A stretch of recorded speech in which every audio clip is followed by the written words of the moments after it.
एक भारत के उत्तर प्रदेश में एक दर्दनाक घटना घट गई। गाजीपुर जिला, जहां भक्ति भाव में कराह का आयोजन किया गया और सुरेंद्र पंथी जी महाराज जो 25 वर्ष से पूजा कराते चले आते थे, और अचानक आज क्या हो गया उस मर्दह नरवर गांव में। लेकिन मैं आप लोगों को गीत के माध्यम से बताना चाहता हूं, यह रिकॉर्डिंग सारनाथ संदहा वाराणसी कवि प्यारेलाल गुरुजी के यहाँ हो रही है, और हमारे साथी कलाकार, मैं अपनी गीत को आप लोगों के बीच में पेश कर रहा हूं और जरूर पसंद आएगा। यह एक विदारक घटना है। भगवान उस मृतक आत्मा को शांति प्रदान करे और उस परिवार को सहन शक्ति करने की क्षमता दे। आवा मास्टर।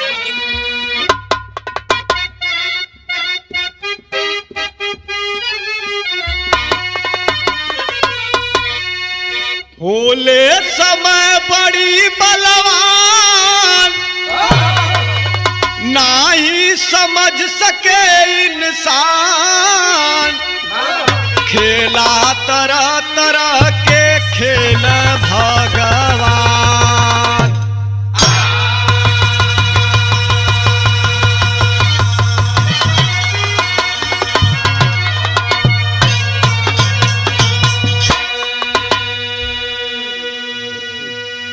समय बड़ा बलवान बा, इंसान से बहुत भारी चूक हो जाती है।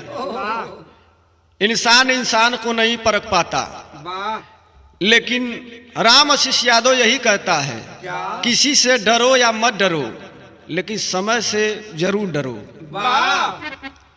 यहाँ तर्ज लगत बा।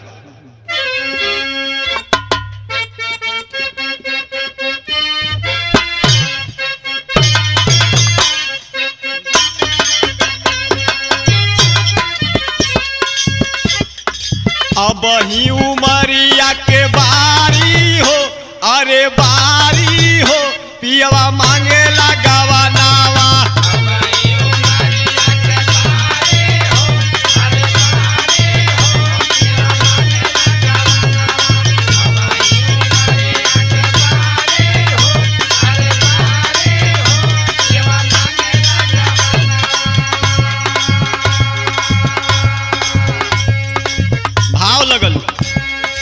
गाजीपुर में मर्दह बाजारिया हो, अरे बाजारिया हो, जावा नरवर एगो गौआ।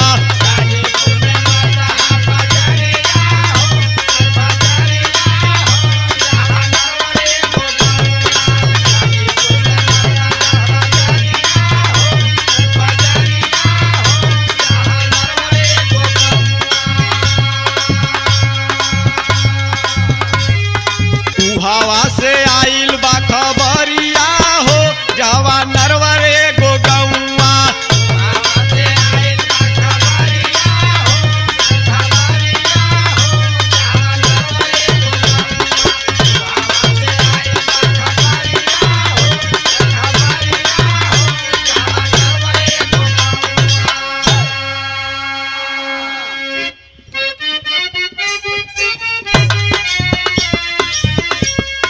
बाटे हो सुरेंद्र पंथी जहवा उनकर घरावा,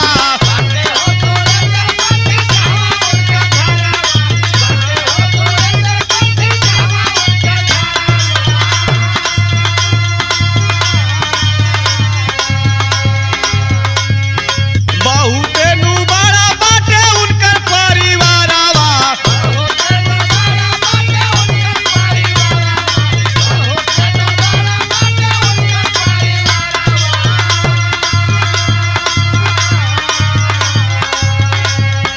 चारों ओर जीने कर जिकारिया हो, अरे जिकारिया हो, जावा नरवर एगो गौआ।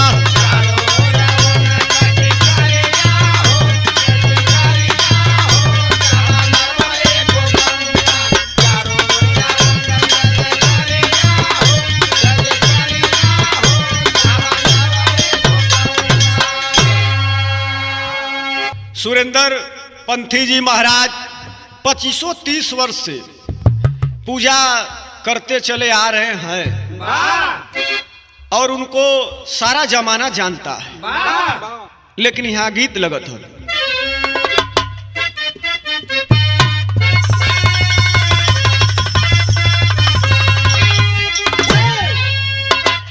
अरे गोरिया मुश्किल भजीना तेरी गली में,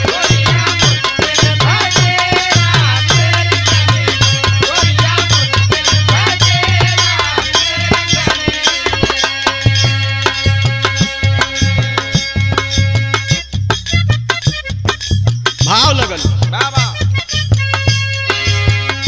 चर्चा पंथी के बाटे भारी नगर में,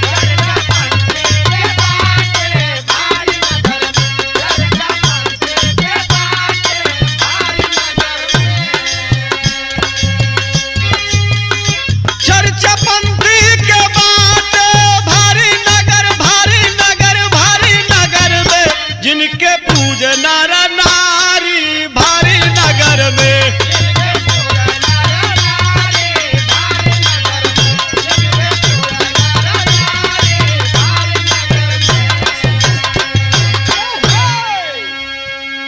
काशीदास बाबा के पूजा रखवावल,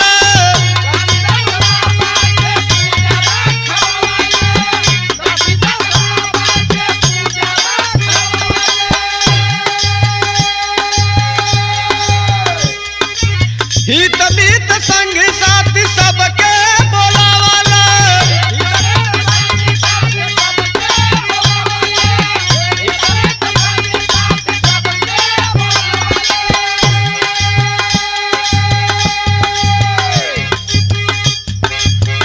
सिर पर पूरा जिम्मेदारी बाटे नगर, बाटे नगर, बाटे नगर में, चर्चा पंथी के बाटे भारी नगर में,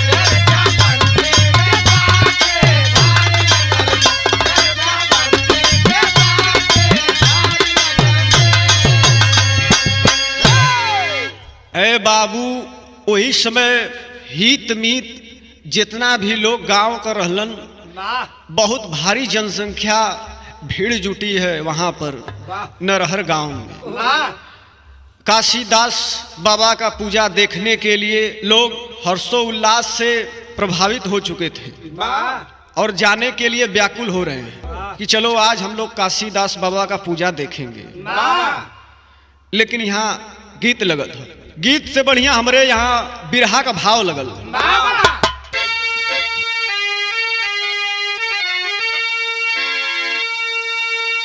विजयलाल धर्मेंद्र सोलंकी वही जगैया जहिया पूजा रहलना, जहिया पूजा रहलना, गावे अइहा दुई बिरहिया जहिया पूजा रहलना,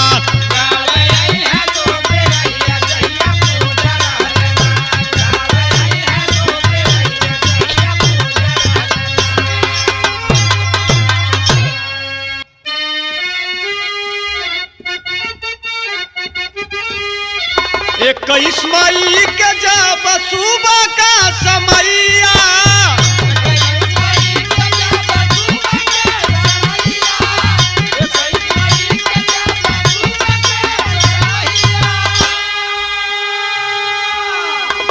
केहू के न पड़ल हाई टेंशन पर निगाहिया,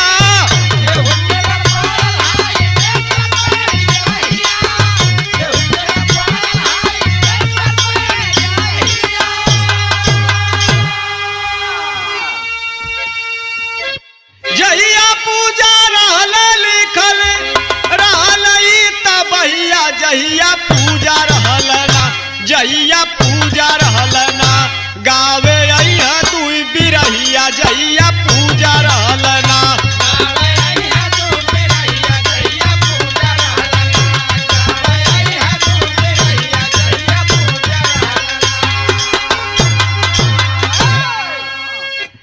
वही समय सुबह का बेला बा और उसी दिन 21 मई को विजयलाल गुरु जी का और धर्मेंद्र सोलंकी जी का दिन में बिरहा था, लेकिन यह घटना सुबह हो गई। बिरहा से पहले यह घटना हो गई। पूरा गाजीपुर का जिला हिल जाता है बाबू। हराबास जब हाई टेंशन के पास जब पहुंचता है, उसमें करंट आ जाती है और उसमें 4 लोग की मृत्यु हो जाती है, 2 लोग घायल हो जाते हैं। आय हाय बाबू, गांव के लोग कहे लगलन, का हो बन सकती माई, का कह दिलू हो माई हमरे गौवा में आई। लेकिन यहाँ विदेशिया लगत।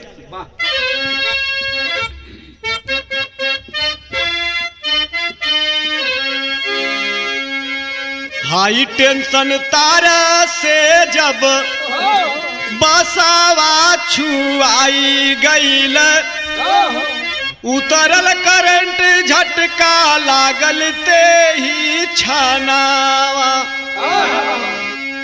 4 लोग बसावा पर कड़ल भुजाई गईल, लागल ना मिनट निकलल तना से पारानावा। 3 लोग घायल हो धरतिया पर गिरी गईल, होत बा दवाई अस्पताल दरमाया नावा। पंथी के भतीजा दुई एगो सिपाही रहल, छुट्टी पर आयल रहल, छोड़ल जहानावा। आय हाय बाबू, वही समय हाई टेंशन तार जब छुआ गई हो बाबू, 4 लोग तुरंत मृत्यु को प्राप्त हो जाते हैं, 2 लोग बचे हैं, अस्पताल में भर्ती हो गए। और उनका भतीजा पुलिस में था बाबू, उसकी भी मृत्यु हो जाती है।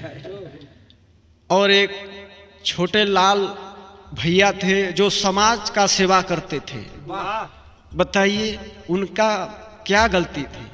अगर वो रहते तो समाज के लिए और विकास करते।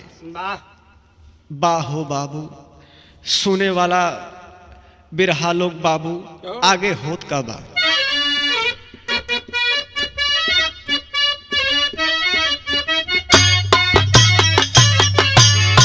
भगदड़ मचल बाहाकार भइल पूजावा में,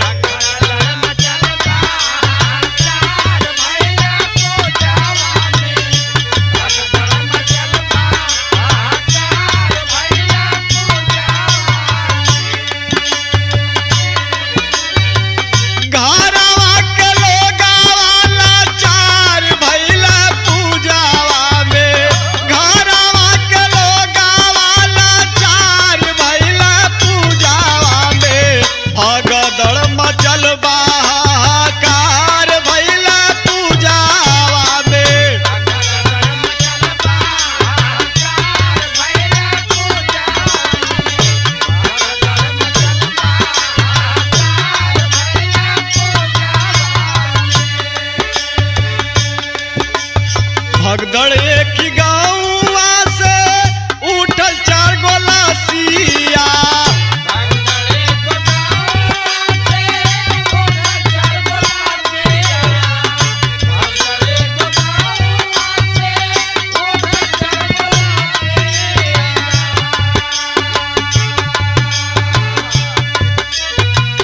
देखे वालन के जैसे रुक जाई ससिया,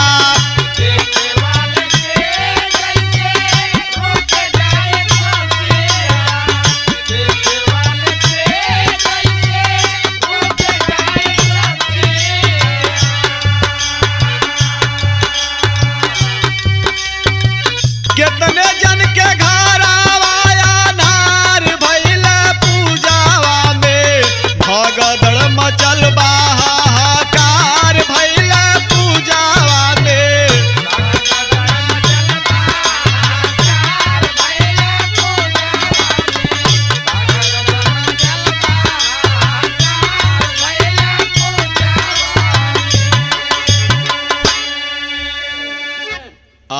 बाबू, पूरा भगदड़ मच गई नरवर गांव में। ई का हो गल हो बाबू, जे जहरा भागत बा ते तेहरा भागत बा हो बाबू। पूजा का सारा सामान बिखर गल हो बाबू। भोजन का भी व्यवस्था बनावल गई रल हो बाबू। करीब करीब अनुमान लगाया जा रहा है 3000-5000 लोगों की व्यवस्था की गई थी वहाँ पर भोजन के लिए। सारा का सारा बिखर गया, अन्न भी चला गया और धन भी चला गया। लेकिन यहाँ टेरी लगत है।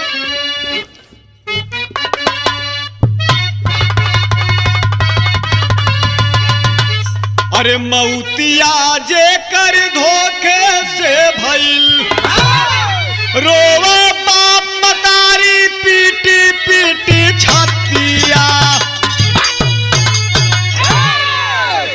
मौतिया जे कर धोखे से भइल, रोवा बाप मतारी पीट पीटी छतिया बाबू। सिपाही की औरत रोती है जिसके गोद में 4 महीने की बच्ची है। आय हाय बाबू, पीट पीट छाती रो रही है, बिलख बिलख के रो रही है और कह रही है, क्या कर रही है?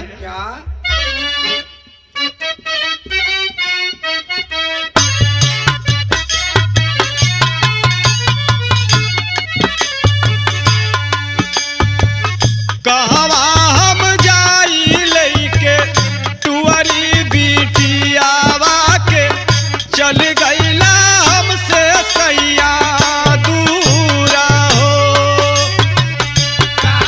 हम जाए लेके तुम्हारे बेटियावा के, चल गईला सैया हमसे दूरा हो। हम जाए लेके तुम्हारी बेटियावा के, चल गईला सैया हमसे।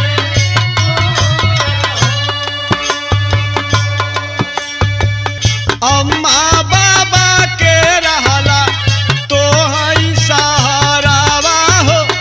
अम्मा बाबा के रहला तो हई सहारावा हो। साजल सपनवा भइल दूरा हो। अम्मा बाबा के रहला तो हई सहारावा हो। साजल सपनवा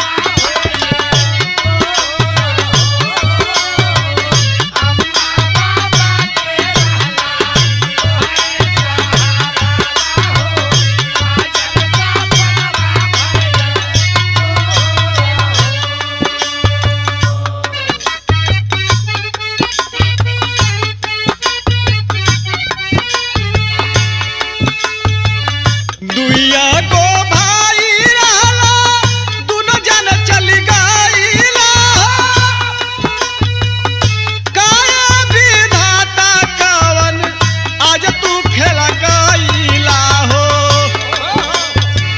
ले लाए विदना कुलही जन के पारा नावा हो। दिल के ललता भइला चूरा हो।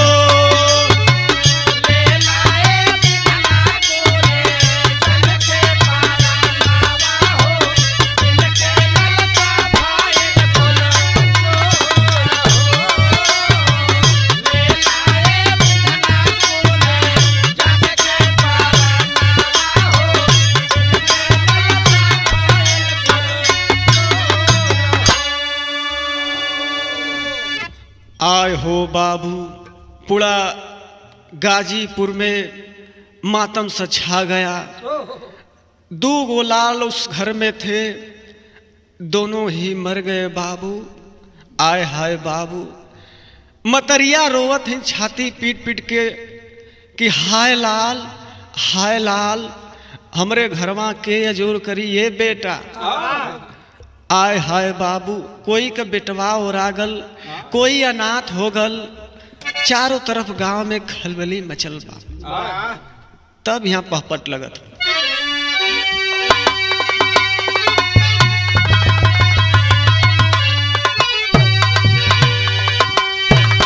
अरे 4 कंधे लादल 4 गोला सिया सियारू कना। देख हादसा रुकत चाहे ससिया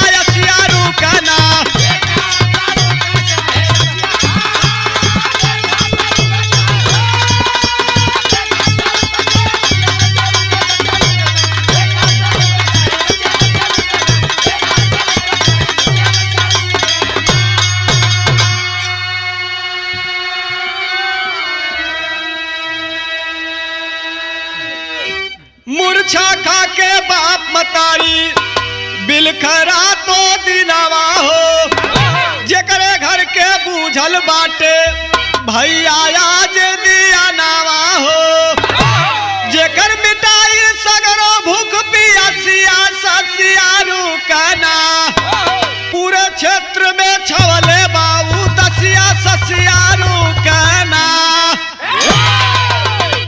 आय हाय बाबू ओ पिता से जाके पूछा जेकर बेटवा ये दुनिया से चल जाला।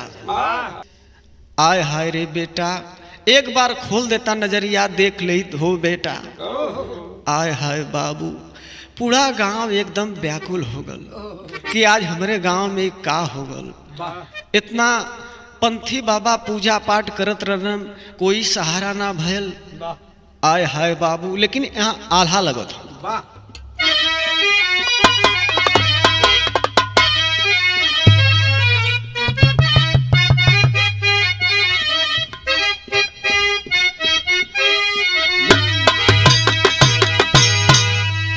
जवन पंथी पूजा में भविष्य बतलावा भैया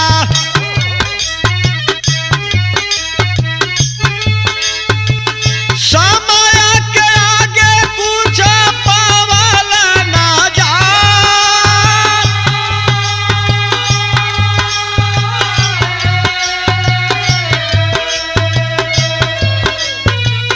साजल धाजल मंडप हो सजावल कुलट डवा भैया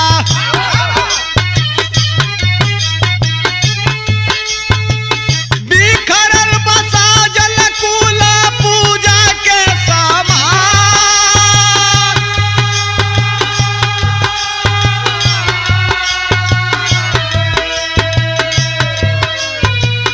जवन ऊपर वाला लिख दिया मोरे भैया बाबू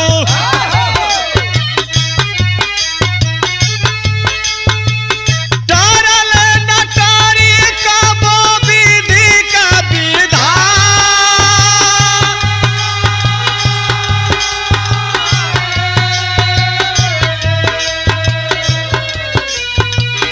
पंथी रोअल जेकर फाटला कर जवा बाबू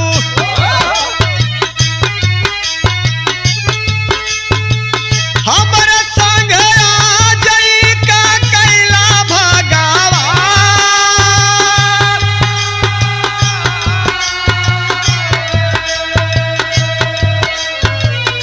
कवन भइल रहे आज हमसे गलतिया बाबू जेकर सजा देहला हमके कृपा निधान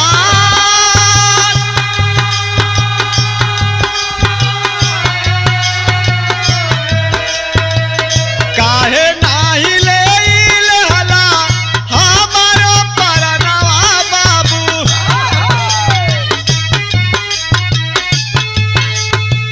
छोड़ देले होता चारों बचावन के जा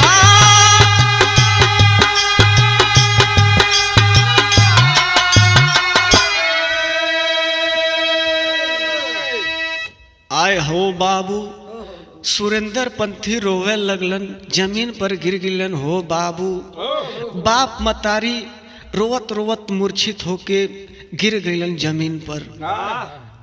कोई लोग पानी का बूटा मारत बा ये भैया उड़ जा हो भैया। आय हाय बाबू जेकर बेटा मर गल बा उ कैसे उठी हो बाबू दुनिया जेकर उजर गल। पंथी बाबा सुरेंद्र पंथी बाबा रोवत हुआ जमीन पर बैठ के का ये भगवान हमारे बेटवन के रख देले होता हमारे गांव में आज कौनो आफत न आवत हम ही के लेके चल गल होता तो हमार सब बनल बनावल रह जाता का कैला मालिक रोवत हुआ पंथी जी। लेकिन यहाँ खड़ी लगा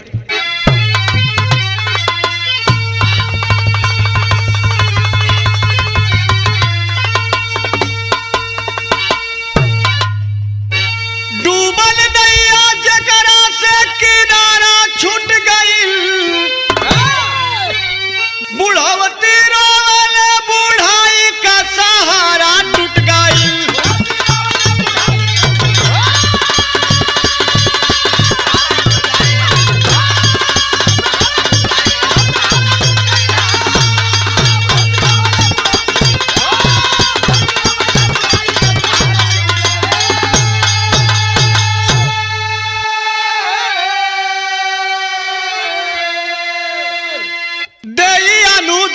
केहू जांच बैठाई, जाए वाला गइल तब लौट के नहीं आई।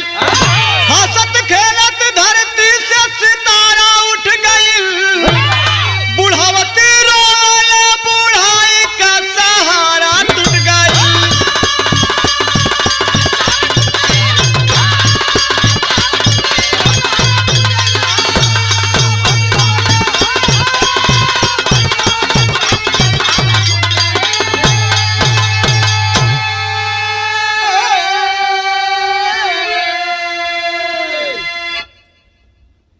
ये दुनिया में सबसे ज्यादा कष्ट जवान बेटा का लाश बाप के कंधा पर जब होले बाबू, तो उस समय बाप के बुझाला, उसमें बाबूजी बेटा के कंधा पर उठावत ना हम ये बाबू। गांव के लोग पूरा सहारा देत बा, लेकिन फिर वो जमीनिया पे गिर जात हम। हाय लाल हाय लाल। कुछ लोग पकड़ के बाबूजी के बाबू बगल में कैलन, 4 लोग सहारा देलन, तब जाके अंतिम संस्कार भइल। कहना